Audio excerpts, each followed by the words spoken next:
এই ছোট জবা গাছটাতে দেখো কত ফুল ফুটেছে। এর আগেও একদিন ফুটেছিল 12খানা পরশু দিন, কিন্তু মানে ভিডিও করে রাখা হয়নি। এই যে আমি এই জন্য রাজাকে আজকে বলেছি তুলিস না।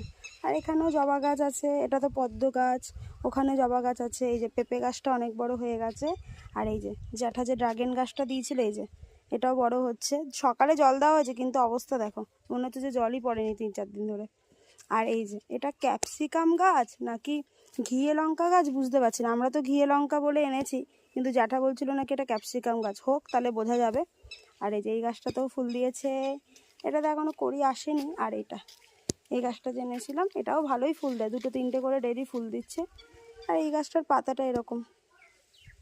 এই হচ্ছে ছোট্ট বাগান। আর ওইখানে এই যে কারি গাছটাকে এখানে লাগিয়েছি, অনেকটাই বড় হয়েছে, এত রোদ না এই জন্য এরকম আসছে। আর এটাতে থোকা নীলকণ্ঠ আছে, সাদাটা রয়েছে। থোকা নীলকণ্ঠটা